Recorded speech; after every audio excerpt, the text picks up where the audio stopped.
بسم الله الرحمن الرحيم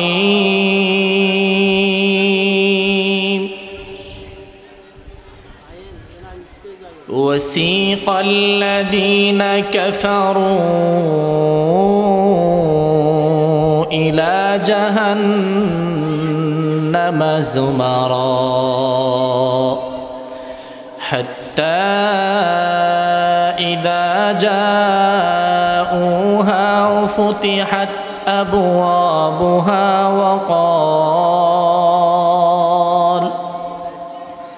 وقال لهم خزنتها ألم يأتكم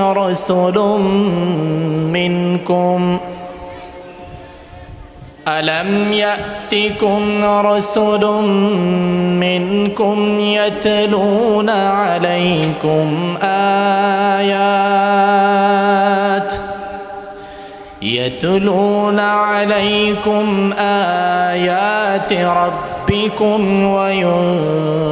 وينذرونكم لقاء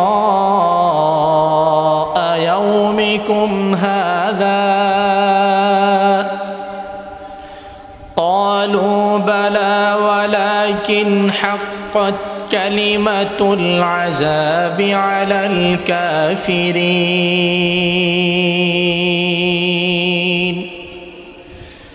قيل ادخلوا أبواب جهنم خالدين فيها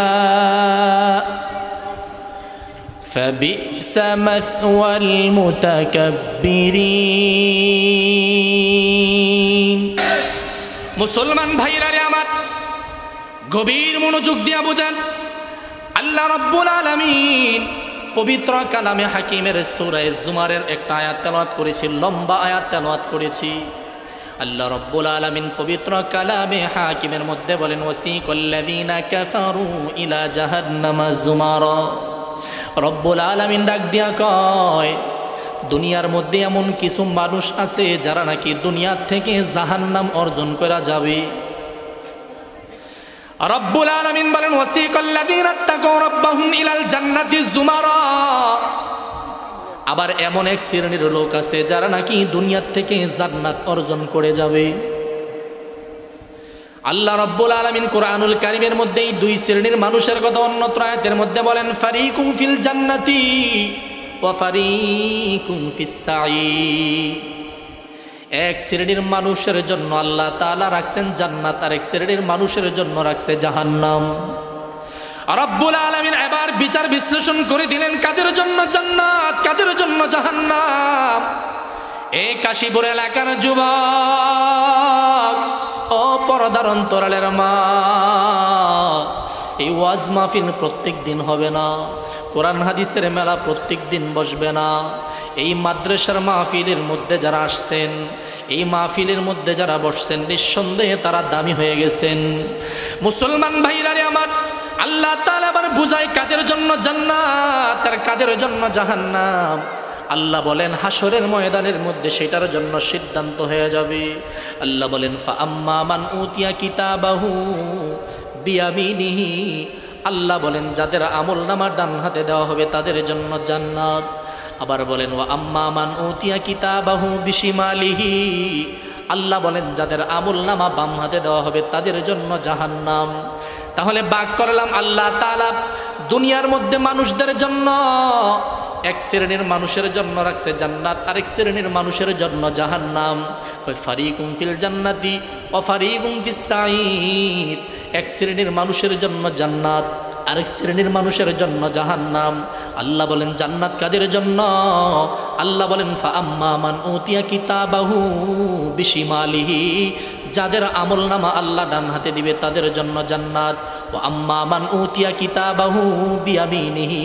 যাদের আমলনামা বাম হাতে দেওয়া হবে তাদের জন্য হবে জাহান্নাম। মুসলমান ভাইরা রে আমার, আল্লাহ বলেন যাদের আমলনামা ডান হাতে দেওয়া হবে فأما من أوتي كتابه بيمينه فيقول هاؤم اقرءوا كتابيا إني ظننت أني ملاق حسابيا আল্লাহ যখন বান্দার আমলনামা ডান হাতে দিবে, বান্দা তখন বুঝতে পারবে আমলনামা যেহেতু ডান হাতে, তাহলে আমি জান্নাতে চলে যাব, আমার ঠিকানা জান্নাতে হবে। খুশিতে আনন্দে চিত্তে গিয়া বন্ধু বান্ধবকে দেখাবে, আত্মীয় স্বজনকে দেখাবে, পাশের মানুষদেরকে দেখাবে, বলবে ভাই দেখো দেখো আমার আমলনামাটা যে আল্লাহ দিয়েছেন, এই আমলনামাটা দেখো কত সুন্দর। ফায়াকুলু হাউম ইকরাউ কিতাবিয়া ইন্নী যানানতু আন্নী মুলাকিন হিসাবিয়া। বন্ধু বান্ধব যারা নাকি একসাথে ইন্টারনেট চালাইতো, যারা নাকি একসাথে গুগলের মধ্যে বিভিন্ন নগ্ন জিনিস দেখতো, যারা নাকি একসাথে খেলাধুলা করতো, যারা নাকি একসাথে চলাফেরা করতো, বাজার ঘাটের মধ্যে চলতো, এক বন্ধু আর এক বন্ধুকে ডাইকা বলবে বন্ধুরে ইন্নী যানানতু আন্নী মুলাকিন হিসাবিয়া, আল্লাহ তাআলা যে আমাকে এমন একটা আমলনামার সম্মুখীন করবে, এইটা দুনিয়ার মধ্যে ওলামায়ে কেরাম মাহফিলে বৈশা সতর্ক করছে। তখন আল্লাহ তাআলা বলবেন ফায়াকুলু হাউম ইকরাউ কিতাবিয়া, বান্দা তখন তার আমলনামা পড়বে, নিজের আমলনামা নিজেই পড়তে থাকবে।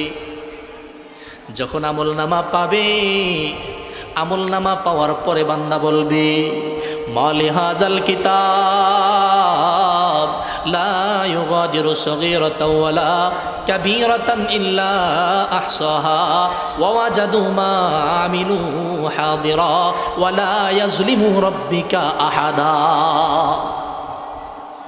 বান্দা যখন তার আমলনামা পাবে, ডান হাতে আমলনামা পাওয়ার পরে বান্দা নিজের আমলনামা নিজেই পড়তে থাকবে, কারণ আল্লাহ তাআলা তখন আমলনামা পড়ার মতো একটা যোগ্যতা সম্পূর্ণ বানাইয়া আল্লাহ তাআলা তারে হাসরের ময়দানের মধ্যে উঠাইয়া দিবে।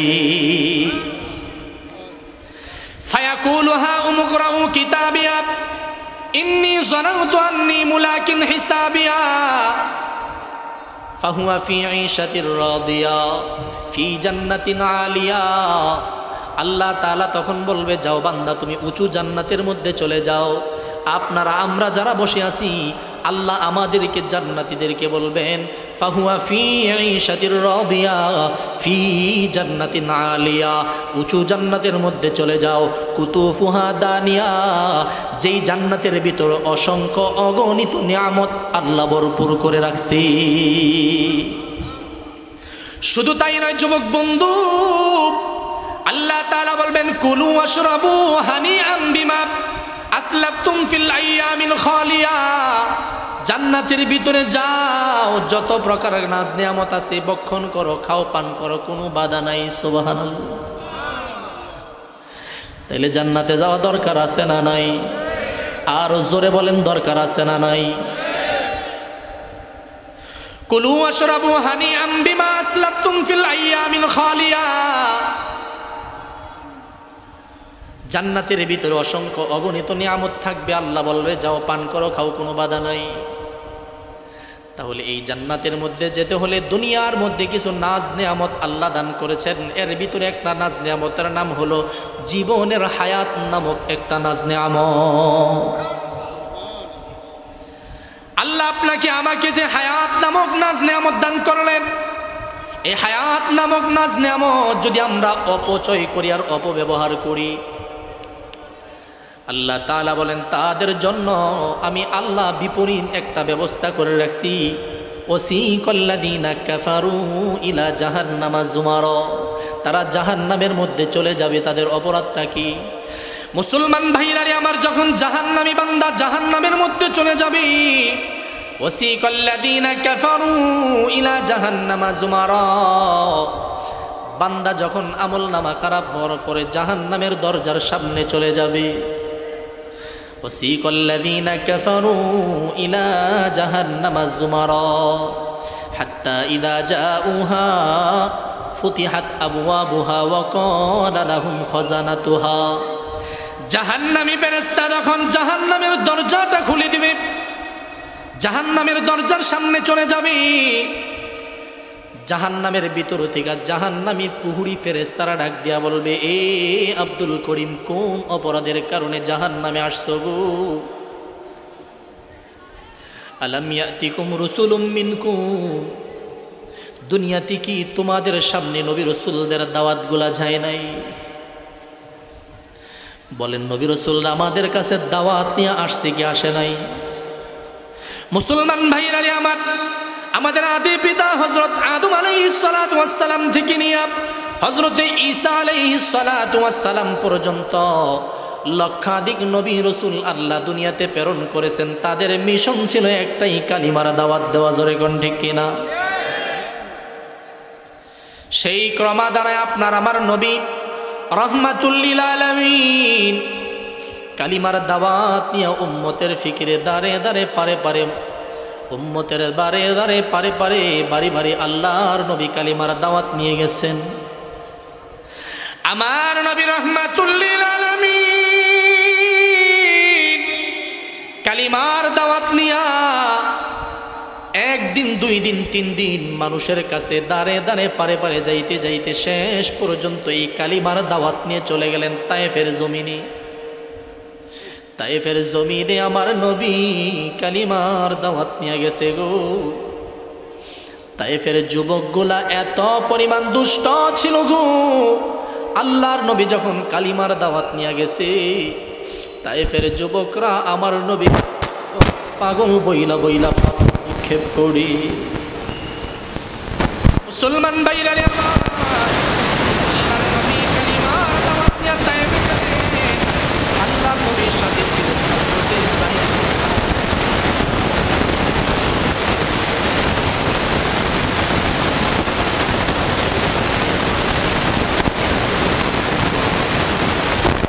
কাশীপুর এলাকার যুবক, রামনগর এলাকার যুবক,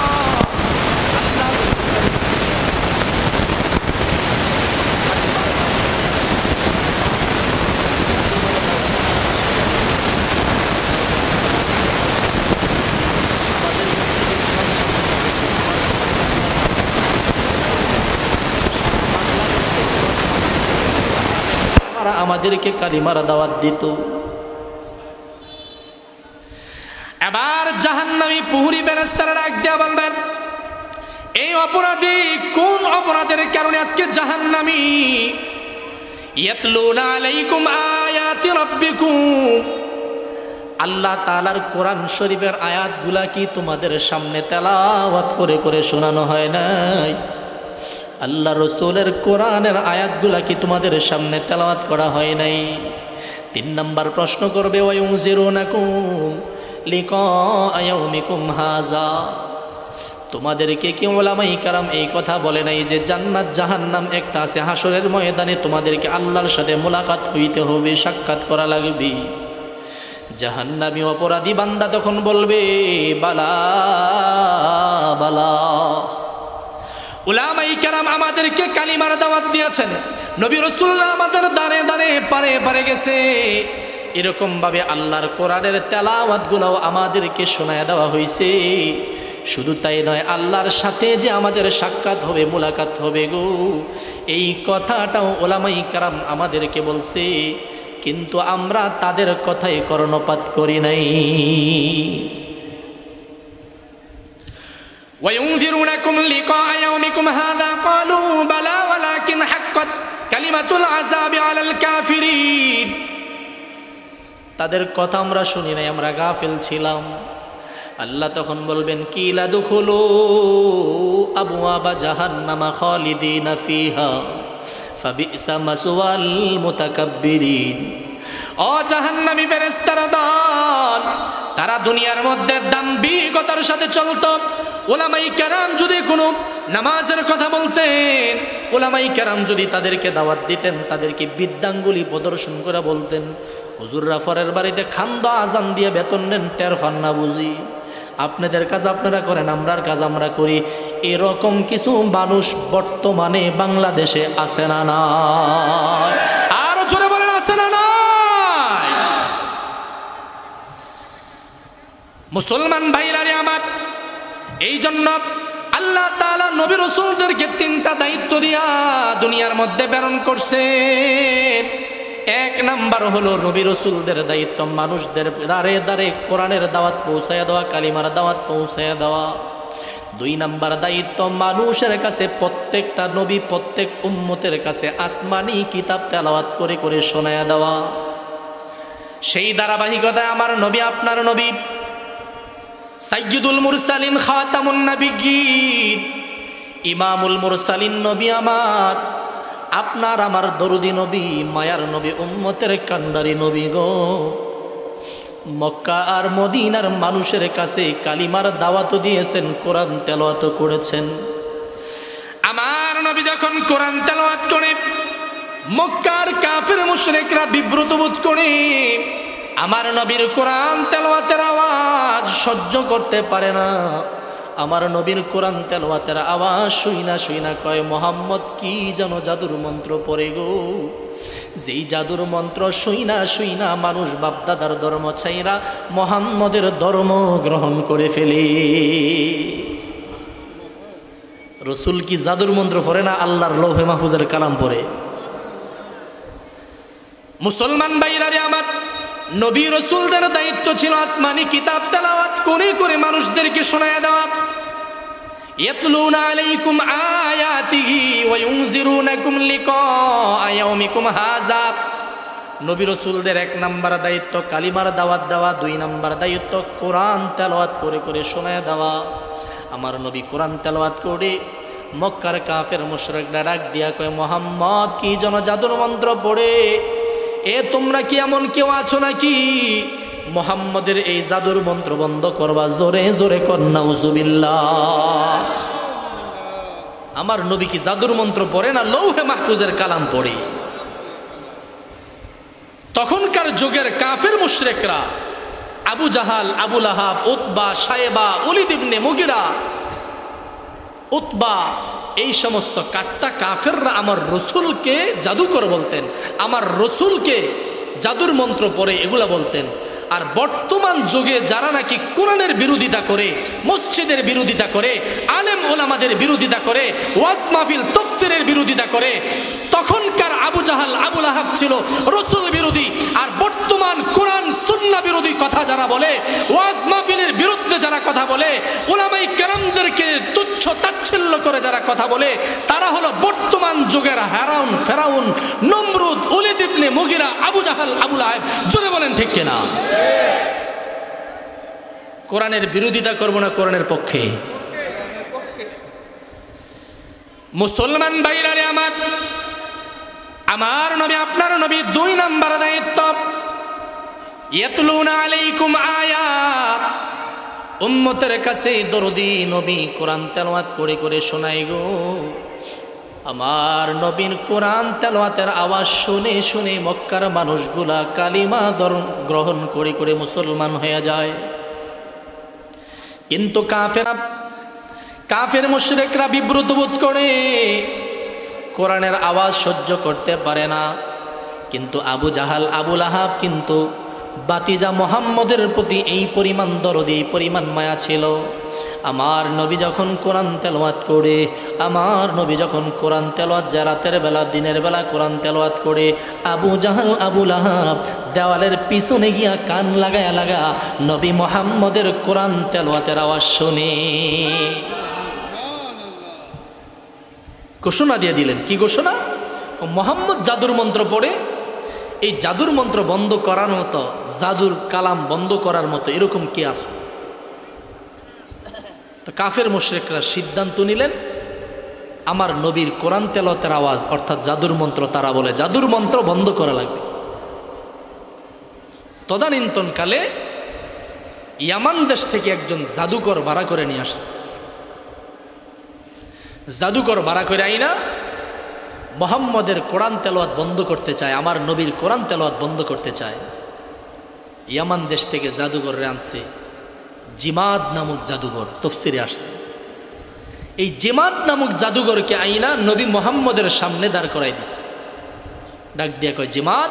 কয় কি? বাতিজা মুহাম্মদ কি যেন জাদুর মন্ত্র পড়ে, তার এই জাদুর মন্ত্র বন্ধ করার জন্য, এই জাদুর মন্ত্র বন্ধ করার জন্য আমরা তোমাকে আনলাম। তুমি জাদুর মন্ত্র, মুহাম্মদের জাদুর মন্ত্র বন্ধ করার জন্য, এই মুহাম্মদের জাদুর মন্ত্র কিভাবে বন্ধ করা যায় সেই ব্যবস্থা তুমি করো, মোহাম্মদের জাদুর মন্ত্র তুমি চিরদিনের জন্য শেষ করে দাও, নবী মোহাম্মদকে শেষ করে দাও। তো জিমাদ নামক জাদুঘর এসে মোহাম্মদ নবীর সামনে দাঁড়াইছে। দাঁড়ানোর পরে আমার নবী কোরআন শরীফের আয়াত তেলাওয়াত করতে শুরু করছেন। সুবহানাল্লাহ। আমার নবী পড়তে শুরু করলেন, আউযু বিল্লাহি মিনাশ শাইতানির রাজীম, বিসমিল্লাহির রহমানির রহিম, ইয়াসিন ওয়াল কুরআনিল হাকীম, ইন্নাকা লামিনাল মুরসালিন আলা সিরাতিন মুস্তাকিম, تنزيل العزيز الرحيم لتنذر قوما ما أنذر آباؤهم فهم غافلون। আল্লাহর নবী যখন এইভাবে কোরআন তেলাওয়াত করতেছে পড়তেছে, যেই জিমাদ নামক জাদুঘরকে আনছে আমার নবী মোহাম্মদেরকে জাদুর মন্ত্র বন্ধ করার জন্য, জিমাদ নামক জাদুঘর এইভাবে চোখ দিয়া পলক দিয়া তাকায় রইছে নবী মোহাম্মদ কি তেলাওয়াত করে আমার নবী কোরআন তেলাওয়াত বন্ধ করে দিলেন। জিমাদ নামক জাদুঘর ডাক দিয়ে কয়, মোহাম্মদ, মানুষের মুখ থেকে শুনেছি তুমি জাদুর মন্ত্র পড়ো, আমি জিন্দিগিতে এত জাদুর কালাম চর্চা করেছি, জাদুর কালাম শুনেছি, জিন্দিগিতে এত সুন্দর কালাম, এত সুন্দর মধুর কথা আর শুনি নাই। সুবহানাল্লাহ বলে। মুসলমান ভাইরা রে আমার, এবার জিমাদ নামক জাদুঘর আমার নবীর সামনে দাঁড়ায়া তেলাওয়াত গুলা শুনতেছি। আমার নবী কোরআন তেলাওয়াত করতেছে আর জাদুর মন্ত্র বলে শুনে শুনে মনে করতেছি। জিমাদ নামক জাদুঘর চোখের পানি টপ টপ করে জমিনে পড়তেছি। মুসলমান ভাইরারে আমার, দিলটাকে একটু নরম করেন, যেহেতু এটা মাদ্রাসার মাহফিল, কোরআনের মজলিস, কোরআনের মাদ্রাসা। আমার নবী ঘন্টার পর ঘন্টা কোরআন তেলাওয়াত করে জিমাদ নামক জাদুঘরের চোখ দিয়া পানির ফোঁটা টপ টপ করে জমিনের মধ্যে পড়ে। আমার নবী রহমাতুল লিল আলামিন কোরআন তেলাওয়াত বন্ধ করে দিলে জিমাদ ডাক দিয়া কয়, মোহাম্মদ, মানুষের মুখ থেকে শুনেছি তুমি জাদুর মন্ত্র পড়ো গো, আমি কসম করে বললাম এটা দুনিয়ার কোনো মানুষের বানানো কালাম হতে পারে না, এইটা দুনিয়ার কোনো মানুষের বানানো কোনো রচিত কথা হতে পারে না, এটা ওই সে মালিক আল্লাহর পবিত্র কোরআন, 30 পারা আল্লাহর কোরআন তুমি তেলাওয়াত করতেছো। যেই জিমাদ নামক জাদুঘরকে আনছে মোহাম্মদের জাদুর মন্ত্র বন্ধ করার জন্য, জিমাদ নামক জাদুঘর ডাক দিয়া কয়, মোহাম্মদ, এই তেলাওয়াত তুমি বন্ধ করো না, এই তেলাওয়াত তুমি আরো দীর্ঘক্ষণ মজা নিয়া তেলাওয়াত করতে থাকো। আমার নবী ঘন্টার পর ঘন্টা তেলাওয়াত করতেছি। আমার নবীর তেলাওয়াত গুলা শুই না, জিমাদ নামক জাদুঘরের চোখ দিয়া পানি পড়তেছি। এক পর্যায়ে ডাক দিয়া কয়, মোহাম্মদ, এইটা তো সাধারণ কোনো ধর্মের কালাম নয় গো, আয় মানুষের মুখ থেকে শুনেছি জাদুর মন্ত্র, এইটা কোনো জাদুর মন্ত্র হতে পারে না, আমি জিমাদ আসছি তোমার কোরআন তেলাওয়াত বন্ধ করার জন্য, জাদুর মন্ত্র বন্ধ করার জন্য। আবু জাহাল, আবু লাহাবের মুখ থেকে শুই না, নবী মুহাম্মদ, এইটা দুনিয়ার কোনো মানুষের বানানো কালাম নয়। ওয়া মা ইয়ানতিকু আনিল হাওয়া ইন হুয়া ইল্লা ওয়াহয়ুন ইউহা আল্লামাহু শাদীদুল কুওয়া। ও নবী মুহাম্মদ, এই দীর্ঘক্ষণ পর্যন্ত মজা নিয়া তোমার তেলাওয়াত গুনা শুই না, আমার অন্তরের ভিতরে একটা জোশ তৈরি হয়ে গেছে। আমি কথা দিলাম, ওগো নবী মুহাম্মদ, যেই ধর্মের কালাম শুনলে পরে মানুষের চোখ দিয়া পানি আসে গো, অন্তরটা নরম হয় গো, যেই ধর্মের কোরআন শুনলে পরে অন্তরটা ঠান্ডা হয়ে যায়, যেই ধর্মের কোরআন শুনলে পরে অন্তরটা ঠান্ডা হয়, চোখ দিয়া পানি আসি, মানুষের অন্তরের ভিতরে জাহান্নাম জান্নাতের কথা স্মরণ হয়ে যায়। এই সাধারণ কোনো কোরআন নয়, এই কোরআন আমি দীর্ঘক্ষণ তোমার মুখ থেকে শুনতে চাই। ওগো নবী মুহাম্মদ, এই কোরআন যদি দীর্ঘক্ষণ পর্যন্ত আমি শুনতে চাই, আল্লাহর নবী ডাক দিয়া কয়, এই দীর্ঘক্ষণ কোরআন যদি তুমি শুনতে চাও গো, তাহলে তুমি কোরআনের একজন ধারক বাহক যদি হতে চাও, আল্লাহর নবীর হাতের মধ্যে হাত রেখা জিমাদ নামক জাদুঘর ডাক দিয়া কয়, যেই নবী মোহাম্মদের কোরআন তেলাওয়াত বন্ধ করার জন্য, জাদুর মন্ত্র বন্ধ করার জন্য আমি আসলাম। এইটা সাধারণ কোনো জাদুর মন্ত্র নয়। আমি কথা দিলাম এই মুহূর্তে আমি জিমাদ নবী মোহাম্মদের হাত ধরে কালিমা পড়ে মুসলমান হয়ে গেলাম। আল্লাহ তাআলা কোরআনের মধ্যে বলেন, ওয়াইদা তুলিয়াত আলাইহিম আয়াতুহু যাদাতুহুম ঈমানাও ওয়া আলা রাব্বিহিম ইয়াতাওয়াক্কালুন। কোরআন তেলাওয়াত শুনলে পরে অন্তরের ভিতরে নূর চমকায় যায়, অন্তর নরম হয়ে যায়, চোখ দিয়া পানি আসে। আজকে তো আমরা কোরআন থেকে দূরে থাকার কারণে, সকালবেলার মুক্তবগুলা বন্ধ হওয়ার কারণে, মসজিদের ইমাম সাহেবের সাথে সম্পর্ক না থাকার কারণে কোরআনের তেলাওয়াত মজা লাগে না, নামাজের তেলাওয়াত ভালো লাগে না, ইন্টারনেট টিপতে ভালো লাগে, গুগল ফেসবুক চালাইতে ভালো লাগে। কসম আল্লাহর, আজ থেকে 50 বছর আগে, 30 বছর আগে যারা মুরব্বী ছিলেন তাদের কোরআন তেলাওয়াত শুনতে ভালো লাগতো। এই কারণে তারা সকালবেলা মুক্তবে যাইতেন, কোরআন পড়তেন, শিখতেন। আজকে কোরআন থেকে দূরে থাকার কারণে কোরআন তেলাওয়াত ভালো লাগে না। তাহলে কোরআনের সংস্পর্শে থাকা দরকার আছে না নাই? তো কোরআনের সংস্পর্শে থাকতে হইলে, কোরআন শিখতে হইলে যাইতে হবে কই? ইউনিভার্সিটি না মাদ্রাসায়? হাই স্কুলে না মাদ্রাসায়? প্রাইমারি স্কুলে না মাদ্রাসায়? কেজি স্কুলে না মাদ্রাসায়? কেজি স্কুলে না মুক্তবে? মুসলমান ভাইরা রে আমার, বড় দুঃখের বিষয়, পরিতাপের বিষয়, আজকে যত দিন যাচ্ছে মানুষ কোরআন থেকে দূরে সরে যাচ্ছে, কোরআনের শিক্ষাগুলো আস্তে আস্তে সরে যাচ্ছে। এইটার পিছনেও ইহুদি খ্রিস্টানদের বড় একটা চাল, জোরে বলেন ঠিক কিনা? ইহুদি খ্রিস্টানদের অনেক স্কুল সকালবেলা চালু হয়েছে, যেখানের ভিতরে আরবি পড়ানো হয় না, আরবি নিষিদ্ধ। অনেক স্কুল আছে, কেজি স্কুল বলেন, অনেক স্কুলের ভিতরে মক্তব নাই, আরবি নাই। কিন্তু আমরা যারা মাদ্রাসা চালাই, আমরা বুকে হাত দিয়ে বলতে পারবো আমাদের মাদ্রাসার ভিতরে বাংলা, অঙ্ক, ইংলিশ সমপরিমাণ আছে। আসেনি? এই জন্য মাদ্রাসার ভিতরে কোরআন শিক্ষার ব্যবস্থা, মাদ্রাসাগুলো থাকা দরকার আছে না নাই? আরো জোরে বলেন, দরকার আছে না নাই? দুই বন্ধু মিলে বাজারও গেছে। কোন বাজারে? মুরাদনগর বাজারে। দুই বন্ধু মিলে সিদ্ধান্ত নিছে আম খাইব। সিদ্ধান্ত নিয়ে বাজারও গেছে দুই বন্ধু, একটা অটো ভাড়া করে গেছে। এক বন্ধু বাজারে থেকে গিয়া 1 কেজি আম কিনছে। আরেক বন্ধু কয়, না আমি আম কিনতাম না, আমি একটা আমের চারা কিনলাম, মানে আমের গাছ। আচ্ছা বলেন তো দেখি, এই দুই বন্ধুর ভিতরে বুদ্ধিমান কে?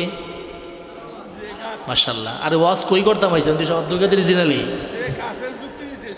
মাশাআল্লাহ। ওই তো ওয়াজ বুঝে গেছে। তো দুই বন্ধু বাজারে গেছে, 1 কেজি আম আনছে একজনে, আরেক ব্যক্তি আমের চারা কিনে নিয়েছে। প্রকৃতপক্ষে জ্ঞানী হইল যে আমের চারা আনছে, কিন্তু বাহ্যিকভাবে বোঝা যায় কি যে আম কিনে আনছে সেই জ্ঞানী, কারণ নগদ খাইতে পারবো। কারণ আমরা বাঙালি হইলাম এমন, নগদে বিশ্বাসী, ঠিক নেই? দুই বন্ধুর মধ্যে যেই বন্ধু 1 কেজি আম কিনা নিয়ে আইছে, বন্ধু তার ছেলে মেলে নিয়ে, বউ বাচ্চা নিয়ে আম খাইছে, কি খুশি, কি মজা, রূপালি আম। আর যে আমের চারা কিনে নিয়ে ঠেস, ঠিক নেই? আম তো আর শেখাইতে পারলো না। তো যেই বন্ধু কি করছে, আম কিনে নিয়ে আসে, বেটা তুই শুধু একটা ব্যাগ কল, তুই নিয়ে মাদের সাথে ভর্তি করছিস ভূতের আম, কবে ধরবো আর কবে খাবি? আমি নগদ নগদ দেখছো আম কিনে আনছি আর খাইছি। আসলে কি চালাক কে? যে আম গাছ। তো যে আম গাছ কিনে আনছে, হ্যাঁ না এত লবল্ল বল্ল বল্ল করো না, আমি দেখাইতেছি তোমার নমুনা। হইছে তোরা হুজুররা কত কতই কবি। কই কি? অপেক্ষা কর, আম গাছ লাগাইছি মাত্র। আম গাছ লাগাইছে পরে 1 বছর পরে, অনেক হাইব্রিড চারা আছে না, 1 বছর পরে আম ধরে। 1 বছর পরে আম ধরছে 10 কেজি। কয় কেজি? সেই সময় কিনছে কয় কেজি? লাভ হয়েছে না লস হয়েছে? 10 কেজি। 2 বছর পরে আম ধরছে 20 কেজি। 3 বছর পরে আম ধরছে 2 মণ। 5 বছর পরে আম ধরছে 70 মণ। বুঝছেন নি বিষয়টা? তো এরকম আমরা যারা নামাজ পড়ি, রোজা রাখি, হজ করি, জাকাত দেই, নগদ যে ইবাদত বন্দেগীগুলো করি, এগুলো হচ্ছে নগদ আম খাওয়ার মতো। আর মাদ্রাসা যারা স্থাপন করে যায়, মাদ্রাসা যারা বানায়, তারা হলো বাকিতে আম রোপণ করার মতো। এখন যেই বন্ধু আম কিনে আনছে বাজার থেকে, সে তো আম খায় শেষ, পরের দিন বাথরুমে নিয়ে ছেড়ে দিছে। আর যে আম গাছ লাগাইছে, হ্যাঁ বুদ্ধি করে 1 বছর পরে আম। এখন এই ব্যক্তির একটা ছেলে থাকে ইটালি, শখ করে ছেলের লেগে 2 কেজি আম পাঠাইছে কোথায়? ইটালি। আরেক ছেলে থাকে জাপান, শখ করে 2 কেজি আম পাঠাইছে কোথায়? আরেক ছেলে থাকে সৌদি আরব, ওই ছেলে লেগে পাঠাইছে 2 কেজি, 6 কেজি শেষ, আর 4 কেজি মিললে জিলে বাড়িতে খাইছে। এখন যে আম গাছের চারা লাগাইছে, হ্যাঁ কি আসলে লাভবান না ক্ষতি হয়েছে? কথা বুঝেননি? 6 কেজি আম 3 ছেলেরে দিছে, আর বাকিগুলা পরিবার নিয়ে খাইছে। তো যেই ছেলে ইউরোপ জাপানে থাকে, সৌদি আরব থাকে, হেরাও আবার বেকুব না, হেরাও চালাক। কারণ চালাকের ঘরে চালাক না, হেরা কি করছে? আম না খাইয়া আমের যে বড়াটা আছে না, কি করছে? লাগাইছে। তো এই বাংলাদেশের মুরাদনগরের আমের চারা কোথায় গেছে? আর কথা বুঝেননি? ইটালি, জাপান, সৌদি আরব, 3 দেশের ভিতরে বাংলাদেশের মুরাদনগরের আমের চারা আছে না নাই? তাহলে এখন আম কি শুধু বাংলাদেশে না 3 দেশে ঘুরতেছে? সারা বিশ্বে ঘুরতেছে। তো ঠিক তেমনই ভাবে আর যেই ব্যক্তি আম খাইছে, খাই সেটা বড়া দিছে একটা ইরাদা ফালায়, কোনো খবর নাই। তো যারা নাকি মাদ্রাসা স্থাপন করে, যারা নাকি নবীর ঘর মাদ্রাসা বানায়, তারা হইল এরকম আমের গাছের চারা লাগানোর মতো। এখন কথা কবেন যে হুজুর আম গাছ লাগাইছি দেখি কি হয়েছে? যেই জায়গাত লাগাইছে, আমার তো জায়গা নাই, সরকারি জায়গায় খাসের জায়গাত লাগাইছে। খাসের জায়গাত লাগাইলো লাভ, কথা বুঝে না। সরকারি জায়গাত লাগাইলো লাভ, কেমনে লাভ? ওই আম লাগাইছি, আম খাইবো সরকারি, আম খাইবো রাস্তার চোর হইনি, চোর বাটপার সিটারা খাইবো। কই চোর বাটপারে খাইলো কি? চোর বাটপারে খাইলে লাভ হইতো না, কারণ সেই যদি অন্তর থেকে দোয়া দেয় লাভ হবে না। তো যারা মাদ্রাসা স্থাপন করে, তারা হলো বাকিতে আম গাছের চারা লাগানোর মতো। এই জন্য মাদ্রাসা স্থাপন করা দরকার আছে না নাই? আরো জোরে বলেন, দরকার আছে না নাই? রসুল হাদিসের মধ্যে বলছেন এই কথা। রসুল বলেন, আসদকাতু তারদ্দুল বালা, যারা সদকা করে, দান করে, মাদ্রাসা বানায়, মসজিদ বানায়, এতিমখানার দান করে, রাস্তাঘাটের পোল কালবাট এগুলা বানায় দেয়, আল্লাহ তাআলা তাদের বালা মুসিবত দূর করে দেয়। সুবহানাল্লাহ কোন না? পিছনের আর কয় নাই, পিছনের আর কইতেছে বুঝ জ্বালাইছি, আমি খালি ফাঁক খুঁজতেছি কোন সময় যাবো। হাত 2টা ওসা করেন তো দেখি, লিল্লাহে তাকবীর। যারা আতসা করে নেই তাকে ঝামেলা আছে, আতসা করেন। কোন হুজুর 20 মিনিট সময় আমরা কেউ উঠবো না, ইনশাআল্লাহ বসেন। তো আম গাছের চারা লাগাইলে লাভ না লস? কম না বেশি?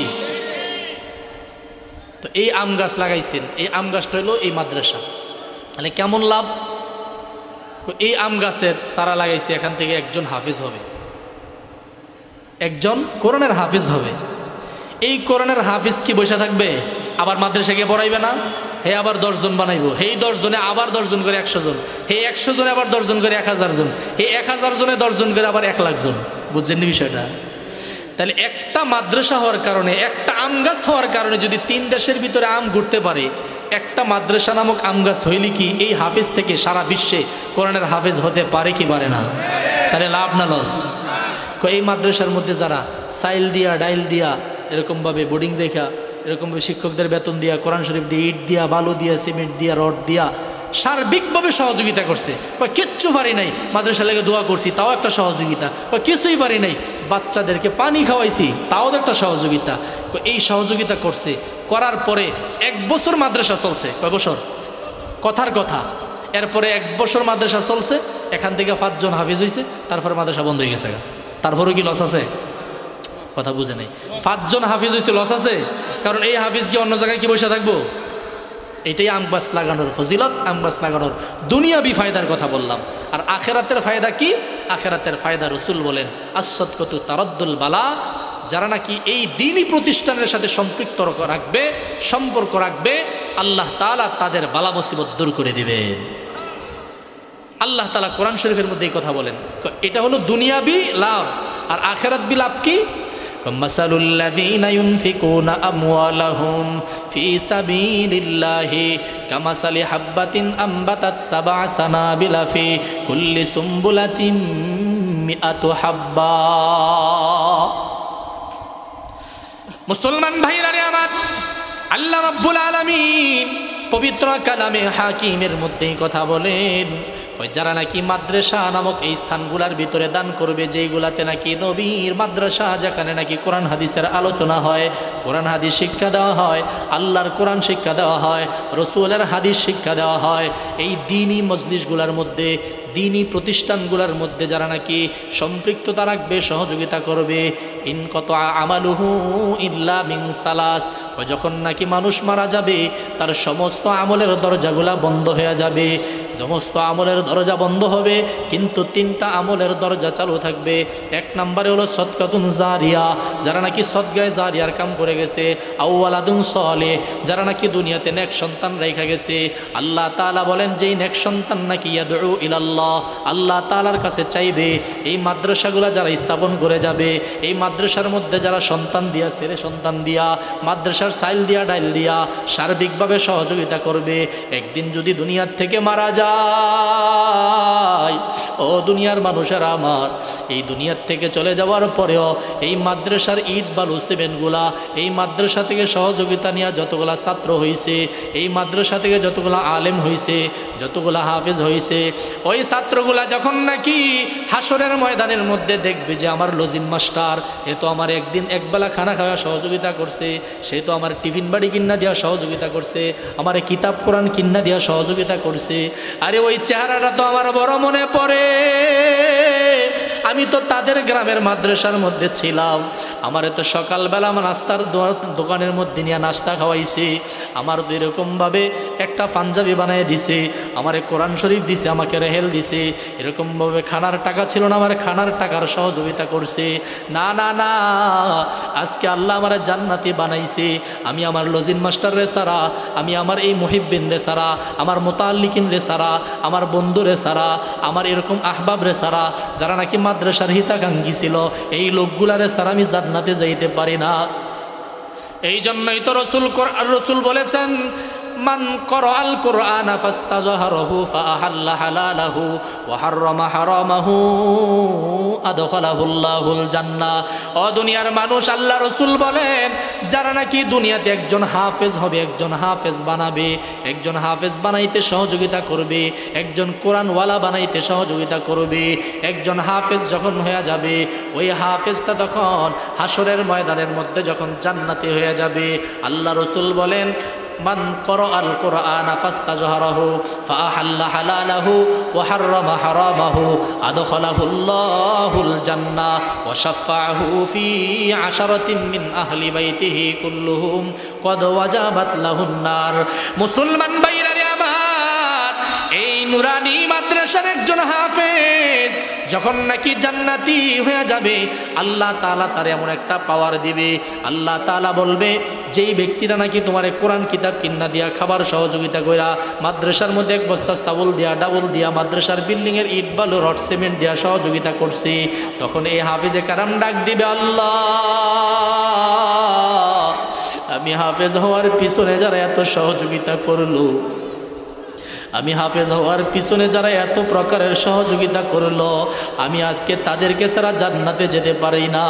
আল্লাহ তখন বলবে, যাও, একজন হাফেজের জন্য 10 জন কাট্টা জাহান্নামীকে সুপারিশ করা জান্নাতে নেওয়ার অনুমতি দেওয়া হবে। তখন ওই একজন হাফেজ ডাক দিবে, বলবে, ভাই আসো, তুমি না আমার কিতাব কিন্না দিয়া সহযোগিতা করছো, আসো আমার সাথে জান্নাত। ভাই তুমি না আমার একদিন নাস্তা খাওয়া সহযোগিতা করছো, আসো আমার সাথে জান্নাতে। তুমি না আমার 1 সেট পাঞ্জাবি বানিয়ে দেওয়া সহযোগিতা করছো, আসো আমার সাথে জান্নাতে। মাদ্রাসার জন্য চাল ডাল রড সিমেন্ট দিয়া বালু দিয়া সহযোগিতা করছো, আসো আমার সাথে জান্নাতে। এইভাবে জান্নাতের মধ্যে নিয়া 10 জন জাহান্নামী ব্যক্তিকে আল্লাহর জান্নাতে নিয়া ঢুইকা যাবে। মুসলমান ভাইরা আমার, এই জন্য মাদ্রাসা নামক আম গাছগুলা থাকা দরকার আছে না নাই? আরো জোরে বলেন, দরকার আছে না নাই? আল্লাহ রসুল বলেন, আস-সাদকাতু তারাদ্দুল বালা, দান করলে বালা মুসিবত দূর হয়।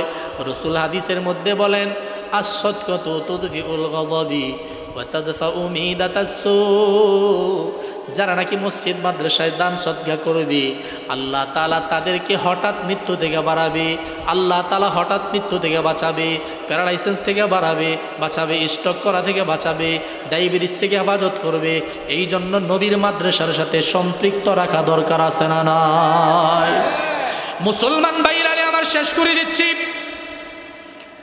আল্লাহ রাসূলের জামানায় একজন সাহাবীর ঘটনা। সাহাবী হযরত আবু হুরায়রা বলেন, জমানাটা এত সুন্দর জমানা ছিল রাসূলের জমানা। একজন ধনী সাহাবী যাকাতের টাকা দিবে, দানের টাকা দিবে, রাস্তায় বের হইছে, কিন্তু কোনো গরিব মানুষ নাই। সুবহানাল্লাহ। দানের টাকা নিয়ে বের হইছে, কোনো গরিব মানুষ নাই। দান করবে কাকে? গরিব মানুষই তো নাই। দানের টাকা নিয়ে বের হইছে, গরিব মানুষ পায় না, যার কারণে রাতের বেলা দানের টাকা নিয়ে বের হইছে। বুখারীর হাদিস শোনেন, দানের টাকা নিয়ে বের হইছে, কোনো গরিব মানুষ পায় না। রাতের 10টার পরে 11টার পরে দেখতেছে রাস্তা দিয়ে একটা জেনাকার মহিলা জেনা ব্যভিচার করার জন্য আসতেছে। দানের টাকা ওই জেনা ব্যভিচারিণীর হাতে উঠাইয়া দিলেন। পরের দিন আবার রাস্তায় বের হইছে, দানের টাকা দেওয়ার মতো লোক নাই, বের হয়ে গেছে, কাউরে খুঁজা পায় না। কিন্তু একজন চোর চুরি করার জন্য বের হয়, ওই চোরের হাতে দানের টাকা উঠাইয়া দিছে। তৃতীয় রাত্রিতে আবার দানের টাকা নিয়ে বের হইছে, কাউরে দেওয়ার মতো মানুষ নাই। বুখারীর হাদিস। দানের টাকা নিয়ে বের হইছে, কাউরে খুঁজা পায় না। তৃতীয় রাত্রিতে একজন ব্যক্তি অফিস আদালত বন্ধ করে, ধনী মানুষ কিন্তু কৃপণ। কি মানুষ? ধনী মানুষ কৃপণ। সমাজে আসেনিও? আসেনি? আপনার কোনো নাই? আও না, আসতে কোন নাই? আছে। ধনী, হাজার হাজার কোটি কোটি টাকার মালিক, কিন্তু মাদ্রাসার লাগে চান্দা চাইলে দেয় না। আসেনিও? আসেনি? এরকম আর কি। ধনী এক কৃপণ লোকের সাথে দেখা। আবু হুরায়রা কয়, তো ওই কৃপণ লোকের হাতে টাকা উঠাই দিছে, মনে করছে গরিব মানুষ, পোশাকও বালা না। 3 রাত্রিতে দান করছে। এবার বুঝেন, প্রথম রাত্রিতে দিছে কারে? জেনাকার মহিলারে। দ্বিতীয় রাত্রিতে দিছে চোরেরে। তৃতীয় রাত্রিতে দিছে ধনী কৃপণ ব্যক্তিরে। 3 রাত্রে দান করছে। সমালোচনা শুরু হয়ে গেছে। দান করছে বালা কথা, চোরেরে কি মানুষ দান করে? দান করছে বালা কথা, জেনাকার মহিলারে দান করে, দান করছে বালা কথা, বড় লোকেরা দান করে, হ্যাঁ দুই নালের খাড়াস। সমালোচনা শুরু হয়েছে। এই দোকানপাটে বইয়া সমালোচনা করতেছে সমালোচনা। আর সমালোচনার লেগে তো বিশেষ করে অন্য দেশের মানুষ যেমন তেমন হোক, বাংলাদেশের মানুষ যে ফড়ু, ঠিক নেই? আসেনি? গীবত শেখাইতে লেগে বাংলাদেশের মানুষ তো নাম্বার 1। আর বিশেষ করে হুজুরগো সমালোচনা আসেনি? আসেনিও? এটাও আছে। হুজুরগো সমালোচনা যত প্রকারের, মনে হয়েছে হুজুরগো সমালোচনা করে তার প্রমোশন হয়। আসেনি? হুজুরের রাস্তা দিয়ে হাইটা যেতেছে আসরের পরে, সারাদিন মসজিদে থাকে, কারণ কমিটির ডরে, সভাপতির ডরে মসজিদ থেকে বাইরে না। কারণ দোহানো গিয়ে আড্ডা দিলে বলে হুজুরে সারাদিন দোহানো গিয়ে, হ্যাঁ আবার দোহানো না গেলে বলে হুজুরটা যে হিংসুটি, জীবনও দোহানো হয় না, জ্বালানি। তো হুজুরে আসরে পরে গেছে একদিন, একটু চা খাইতো, চা খাইতে গেছে, আসরের নামাজ পড়াইয়া, মাগরিবের নামাজের আবার টাইম হয়ে যাবো, নামাজ পড়াইয়া গেছে, আসর নামাজ পড়াইয়া দোকানে চা খাইতো বিল্লা। নামাজ পড়াইয়া সেরা যাইতেছে, চা খাইয়া তাড়াহুড়া করে হাইটা যাইতেছে। একটা সমালোচনা করে, দেখো হুজুরে হুশ নাই, দাওয়াত মনে কটা পাইছে, কেমনে হাঁটতেছে দেখো। আসেনি? আবার মাঝে মধ্যে যদি হুজুর একটু আস্তে আস্তে আড়ে, কারণ যদি জোরে আড়ে তাও তো দোষ, আস্তে আটলে করবো, খাইয়া লড়তারে না লাগে, আস্তে আড়ে। আসেনি? তো সমালোচনার লেগা বাংলাদেশের মানুষ কখন লাগতো না, পিএইচডি করণ লেগে হনো যাওয়া লাগতো। তো আল্লাহর ওলি 3 দিন দান করছে। প্রথম দিন না কারে? প্রথম দিন জেনাকারী রে। ওয়াজ খালি একজনই বুঝছে, বাহিরে ওই রিসুদ্দি হই। প্রথম দিন জেনাকার, দ্বিতীয় দিন চোরেরে, তৃতীয় দিন ধনী কৃপণ ব্যক্তিরে। 3 রাত্রে দান করছেন। দোয়ান ফাউডার সমালোচনা শুরু হয়েছিল, দান করছো ভালো কথা, ধনী লোকে রেখা, দান করছো ভালো কথা, এই চোরে রেখা, দান করছো ভালো কথা, এরকম জেনাকার মহিলা রেখা। সমালোচনার কারণে যে বেটা দান করছে, হায় হায় হায় কি দান করে বিপদে পড়ে গেলাম, এরকম আসেনিও? বালা কাজ করলে এরকম সমালোচনা আসেনি? এই ব্যক্তির মনটা বড় বেজার, কাম করছে বালা। আর বাংলাদেশের ভিতরে নেতা মেতা থাকলে আপনারা আবার রাগ করেন না, আপনার ঘরে সারা এন যারা আছে না ঘরে সারা, আমরা সারা বাংলাদেশ ঘুরি তো। রাজনীতির কিছু ওয়াদা আবার আছে, এরা ওয়াদা করে আমি যদি এমপি হইতারি রাস্তাঘাট কালভার্ট ব্রিজ যা লাগে সব করে দিন, আমি যদি চেয়ারম্যান হইতারি করে দিন। তো লগের সাইন্স একটা কয় আপনি যদি কইতাছেন আপনি চেয়ারম্যান হইলে করবেন দূর কথা, মন্ত্রী হইলে নি করতে পারবেন এটি কার? এটি রাজনীতির ওয়াদা। রাজনীতি কোনো রকম ফাঁস করবো টুপি রাখানো এটা দিয়ে ফালাই আমি কই যাবো আমার বিচারে ভাইগুনি আসেনিও। এই সমালোচনা শুরু করছে, বেচারার মন খারাপ। রাতের বেলা যখন আল্লাহর বান্দা ঘুমায় গেছে, আল্লাহর বান্দা রাতের বেলা ঘুমায়, ঘুমের ভিতরে স্বপ্নে দেখা রে আল্লাহর বান্দা 3 রাত্রিতে তুমি দান করছো, তোমার 3 রাতের দান আমি আল্লাহ কবুল করে নিয়েছি। ওরে আল্লাহর বান্দা, যখন তুমি প্রথম রাত জানাকার মহিলার হাতে টাকা উঠাইয়া দিলা, ওই জানাকার মহিলা চিন্তা করলো হাইরি আমি তো টাকার জন্যই জেনা ব্যভিচার করি, চরিত্রহীন লম্পট আমি একজন মহিলা, চরিত্র বিক্রি করি। আজকে যেহেতু আমি টাকা পাইয়া গেলাম তাহলে আর আমার চরিত্র বিক্রি করার দরকার নাই। আজকে থেকে ওয়াদা করলাম জিন্দিগিতে আর কোনো দিন ব্যভিচার করব না। দ্বিতীয় রাত্রিতে দান করার পরে চোর চিন্তা করলো হাইরে আল্লাহ তাআলা তো এইভাবেই হালাল ভাবে আমাকে খাওয়াইতে পারে, তাহলে আমি কেন আমি পরের হক নষ্ট করার জন্য চুরি করতে যাব? কেন আমি পরের হক নষ্ট করব? ওয়াদা করলাম জিন্দিগিতে আর কোনো দিন আমি চুরি করব না। কারণ রাসূল বলেছেন লাউ আন্নাকুম তাতাওয়াক্কালুনা আলাল্লাহি হাক্কা তাওয়াক্কুলিহি লারাযাকাকুম কামা ইউরযাকুত তায়রা তাগদু খিমাসান ওয়া তারুহু বিতানান আও কামা ক্বালা আলাইহিস সালাতু ওয়াসসালাম। মুসলিম শরীফের হাদিস। আল্লাহ রাসূল বলেন যারা নাকি পরিপূর্ণভাবে আল্লাহ তাআলার উপর ইয়াকিন করে, আল্লাহ তাআলার উপর ভরসা করে, লাউ আন্নাকুম তাতাওয়াক্কালুনা আলাল্লাহি হাক্কা তাওয়াক্কুলিহি লারাযাকাকুম কামা ইউরযাকুত তায়রা তাগদু খিমাসান ওয়া তারুহু বিতানান। আল্লাহর নবী বলেন যারা নাকি আল্লাহ তাআলার উপর পরিপূর্ণভাবে ইয়াকিন করে, আল্লাহ তাআলা তাদেরকে কেমন ভাবে খানা খাওয়ায় জানোনি? আল্লাহ তাআলা তাদের রিজিক ঘরের মধ্যে কেমনে পৌঁছায় দেয় জানোনি? আল্লাহ তাআলার রাসূল বলেন তাগদু খিমাসান ওয়া তারুহু বিতানান। আল্লাহ তাআলা একটা পাখির জন্য খাবার যেরকম তার বাসা পর্যন্ত পৌঁছায়া দেয়, আল্লাহ তাআলা আশরাফুল মাখলুকাত মানুষের জন্য খাবার তার চাইতে উত্তম পৌঁছায়া দিবে।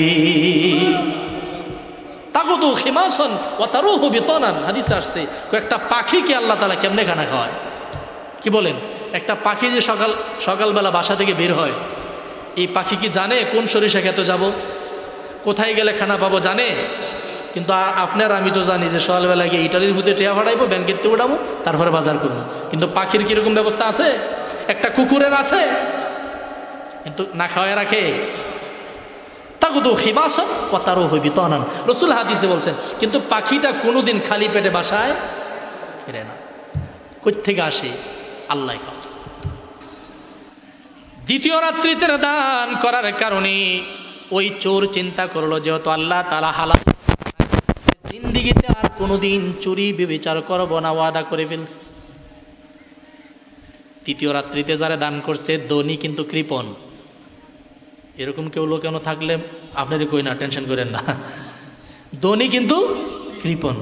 আমি চিন্তা করছি কী রে ব্যাপারটা কি? হ্যাঁ ধনী মানুষ হইয়া হ্যাঁ আমার দান করলো, নমস্কারই করলো, হ্যাঁ আর চিন্তা একটা শুরু হয়ে গেলো। আসলে কি দান করছে নাকি আমার লোক ঠিসারা করলো? আসলে কি দান করছে না ঠিসারা করলো? এই যে একটা চিন্তা, সারা রাত চিন্তা করতে করতে গবেষণা করতে কত দিয়ে বিবেক বউ কি বউ কি হ্যাঁ কি আমার দান করলো না ঠিসারা করলো? আমি ধনী মানুষ, আমার দান করলো করে? তখন বিবি কই ক্যারে করছে তুমি বুঝো না? তোমার যে এত টেহা পয়সা, তোমার যে মুরাদনগর বাড়ি, তোমার যে কুমিল্লা বাড়ি, তোমার যে বসুন্ধরা বাড়ি, তোমার যে গাড়ি, যে এত টেহা পয়সা তোমার, এটি কে খাইব? তুমি দান করো না দিকে তোমার দিয়া বুঝাইছে যে তুমি দান করো, তোমার ঠিসারা করছে। বউ যখন দিছে বুঝলে পাগলাই গেছে ইত্যা কয় যা করছে খোদায় দান আল্লাহ রাস্তায় করা শুরু করে দিলাম, দানবীর হয়ে গেছে।